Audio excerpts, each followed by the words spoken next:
À la fac, on a souvent l'impression d'accumuler beaucoup de cours, de prendre du retard, parce qu'on fait comment? On lit en cours et après on y revient peut-être dans 2-3 mois avant l'examen. Et on comprend à ce moment-là qu'on n'a rien retenu. Et en même temps, maintenant, si on regarde les méthodes qu'on nous conseille à la fac, là je pense à les méthodes des jours J qu'on nous a beaucoup recommandé à ma première année de médecine. Ça consiste à lire un cours, après le revoir au bout de 3 jours, au bout de 7 jours, au bout de 14 jours, au bout de 30 jours, etc. Ça fait 4 ou 5 fois qu'on revoit ce cours.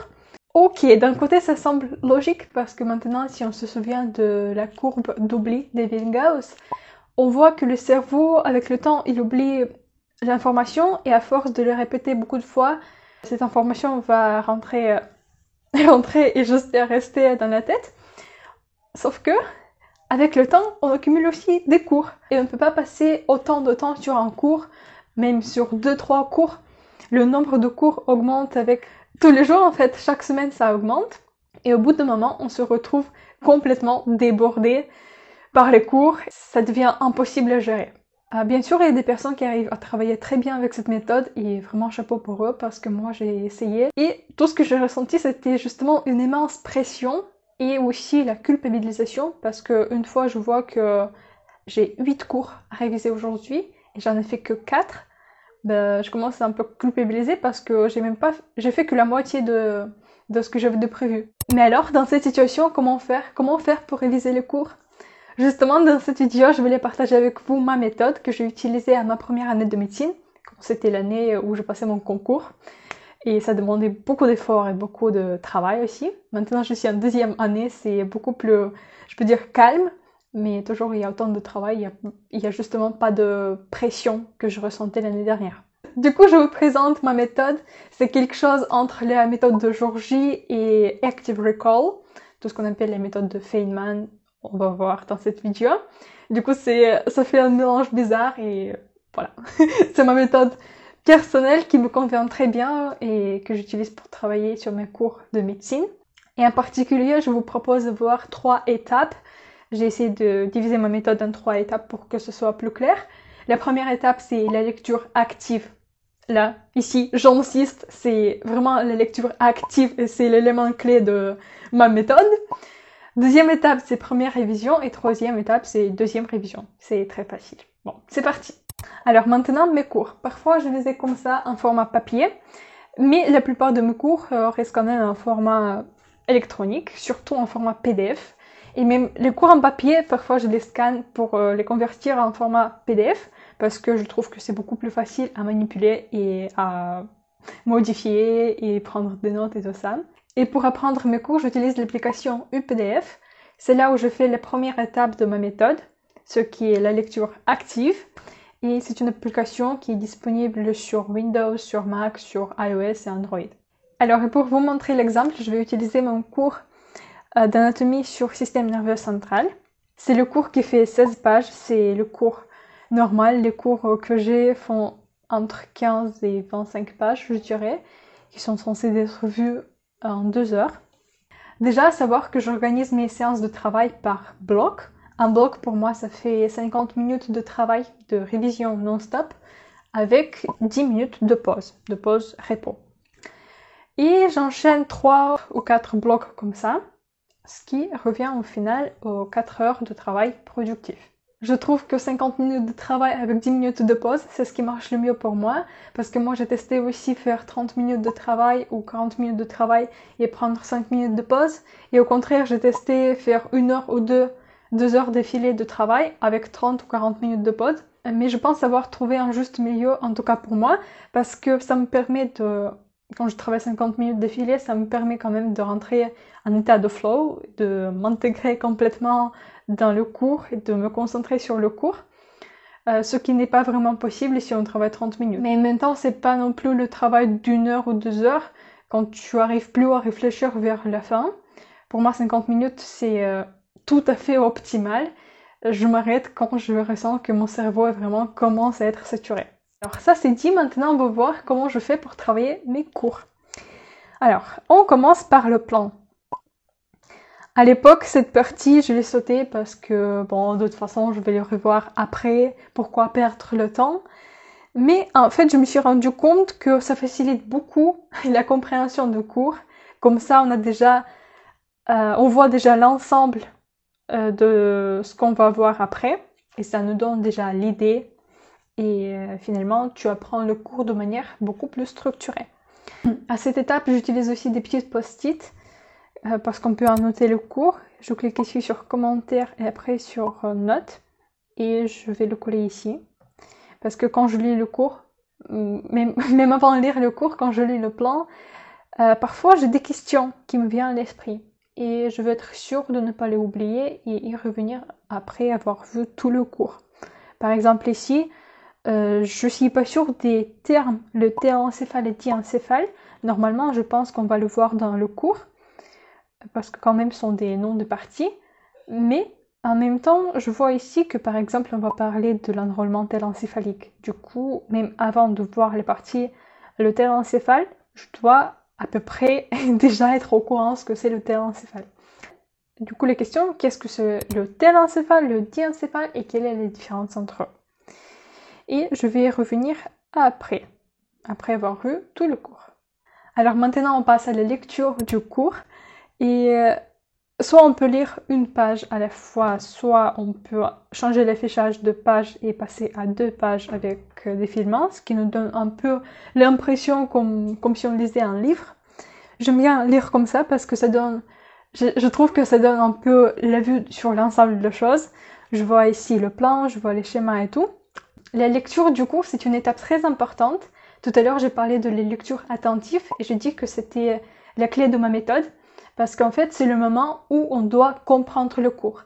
Si jamais je ne comprends pas un passage de cours, je passe plus de temps sur ce passage jusqu'à l'avoir compris.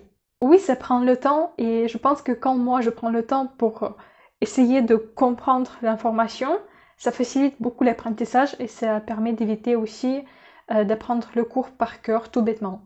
Même si je sais qu'en anatomie, par exemple, il y a des cours, surtout il y a des petites notions, il y a les termes qu'il faut justement apprendre par cœur, ça vient de latin, ça vient de grec.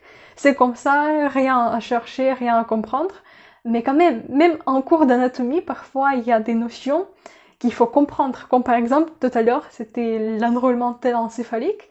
Il fallait comprendre comment le cerveau s'enrôlait pour après interpréter mieux le schéma. Parfois dans les cours que je prends, ça arrive de voir les mêmes choses répétées plusieurs fois parce que quand même ce sont les cours qui on peut dire enregistrés à partir de vrais cours. Ce sont les cours qui étaient pris là au moment quand le prof parlait et après peut-être qui étaient enregistrés et après retapés.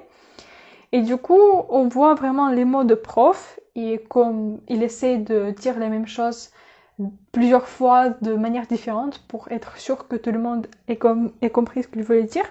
Ça fait un peu de superflu dans le cours. Je vais essayer de simplifier le cours et m'en débarrasser des choses qui étaient dites plusieurs fois et peut-être je vais essayer aussi de ressortir l'information qui est plus importante. Par exemple ici, je vois l'encéphale, c'est ce que j'ai vu précédemment, mais ici on précise encore une fois que l'encéphale est constitué de cerveau, tronc cérébral et cervelet.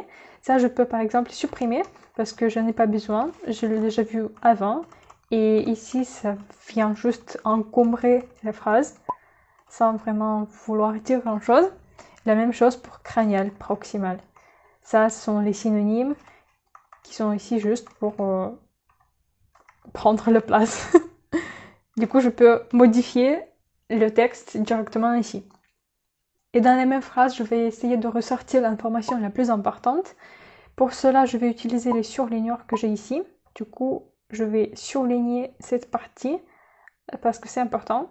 La partie crâniale donnera l'encéphale, mais par contre, la partie caudale donnera la moelle spinale. Parce que je me rappelle que le prof il a dit que les questions comme ça sur le développement embryonnaire peuvent tomber facilement sur l'examen, surtout si c'est l'examen en forme de QCM.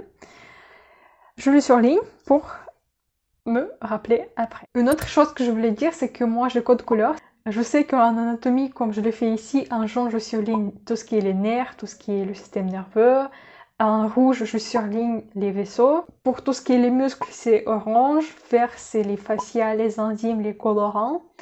Les maladies ou les pathologies, c'est en violet ou en bleu. Du coup, pour travailler mon cours, je prends beaucoup de temps sur cette étape. Je travaille paragraphe par paragraphe ou petite partie par petite partie. Par exemple, ça, je vais considérer comme un paragraphe. Et je me demande, après avoir lu tout ça, c'est quoi la chose la plus importante que je dois retenir de là. Où je formule une idée principale et je le note en utilisant les notes. Et finalement, je me retrouve avec le cours, avec plein de petites post-it à côté. Et après, une fois j'ai fini mon cours, je vais cliquer ici sur organiser les pages et je peux supprimer les pages vides parce que parfois je réarrange les choses, il me reste les pages vides, du coup je les supprime. Je peux insérer aussi un autre document, je peux changer l'ordre des pages si je le veux. Mais ici, je pense que c'est pas le cas parce que tout était bien. Et après, également, dans cette application, je peux exporter un fichier PDF en plein format et je peux le partager. Et si jamais tu veux aussi essayer cette application, je vais laisser le lien dans la description qui te permettra d'obtenir les réductions jusqu'à 42% sur les versions premium de cette application. Maintenant, on va passer à la deuxième chose. Une fois j'ai bien travaillé mon cours, une fois j'ai compris le cours, parce que quand même, on a vu, j'ai passé beaucoup de temps à surligner, à souligner, à faire des post-it, à poser des questions, etc. Je pars du principe que si je comprends mieux le cours dès le début, moi, je vais passer le temps dessus après. La deuxième étape, c'est la première révision. Ça consiste à revenir à ce cours au bout de 3 jours. Et même avant de voir ce cours, je vais prendre une feuille blanche et je vais essayer de restituer tout ce que je peux sortir de ma tête par rapport à ce cours. Au moins, j'essaie de retenir les grandes parties, les sous-parties, parce que, d'ailleurs, c'est pour ça aussi que je passe beaucoup de temps sur les plans, parce qu'une fois je sors les grandes parties et les sous-parties, l'information de chaque partie va venir à peu près automatiquement. Normalement, je le fais pendant 30 minutes, je prends 30 minutes pour les restitutions, pour ne pas passer trop de temps sur le cours, parce que sinon je peux essayer de me souvenir de ce cours et finalement je ressors rien. Et au contraire, pour ne pas passer très peu de temps, parce que quand même, je sais que si j'ai passé autant de temps sur le cours, forcément, j'ai l'information dans ma tête. Il faut juste donner un peu le temps pour que ça ressort. Du coup, 30 minutes de restitution. Après, j'ouvre le cours et j'essaie de vérifier. Souvent, je le vérifie avec les post-it. C'est pour ça que je l'ai créé. À côté des choses dont je me souviens plus ou que j'avais faux, je mets un grand signe attention Arena en rouge et j'essaie de les retenir pour la deuxième révision. Là, on arrive à la troisième étape, c'est la deuxième révision. On fait tout à fait la même chose comme la première étape, sauf que cette fois-ci, on fait ça au bout de 7 jours. Pour moi, revoir le cours 2 fois, ça suffit largement. Mais si on prend en compte que la première fois, quand je l'ai vu, j'ai passé beaucoup de temps dessus. Du coup, pour résumer, la première étape, c'est la lecture attentive.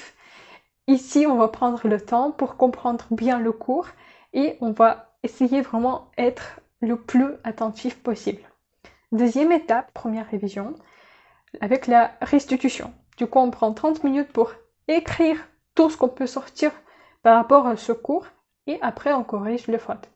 Troisième étape, encore une fois, on fait la restitution de ce cours. On le fait sur la feuille blanche et on corrige les fautes encore une fois s'il y en a. Et aussi, je comprends que comme ça, cette méthode, comme la méthode des jours J, ça peut faire un peu peur parce qu'on s'imagine que les cours vont s'accumuler. Mais en fait, on les révise que 2 fois, 3 fois du coup. On passe 3 séances de travail pour travailler en cours. Et plus on apprend, plus ça va vite. À titre informatif, la première étape, ça me prend à peu près 2-3 heures, ça dépend du cours. Deuxième étape, c'est la première révision me prend à peu près 1 heure, je dirais, parce que c'est 30 minutes de la restitution plus environ 30 minutes de correction de fautes. Et troisième étape me prend à peu près 30 minutes, parce que ça va plus vite. Et du coup, maintenant, si on additionne tout ça, ça fait 2 heures plus 1 heure plus 30 minutes. C'est 3h30 pour apprendre un cours, mais je l'apprends vraiment bien. Et aussi, je trouve que c'est important à préciser que c'est tout à fait normal de ne pas toujours respecter ton planning de révision, de ton planning, de ton agenda. Parce que pour moi, c'est quelque chose comme une feuille de route. C'est quelque chose qui va te guider et que tu peux changer tout le temps, que tu peux ajuster parce que ça arrive d'avoir des imprévus, ça arrive d'avoir des journées où on a les cours toute la journée, où on a des stages. Et c'est normal de sauter ou rattraper après des sessions de travail. L'important, c'est de ne pas créer une pression extra pour ces choses-là, de ne pas culpabiliser parce que déjà la pression qu'on a à la fac, surtout si on passe le concours, c'est énorme, je trouve. Il faut pas se compliquer la vie avec ces trucs-là. C'est ce que je faisais pas à l'époque. Prends soin de toi, j'espère que tu as appris quelque chose de nouveau dans cette vidéo. Dis-moi ce que tu en penses dans les commentaires. Je te dis à bientôt dans les autres vidéos. Ciao!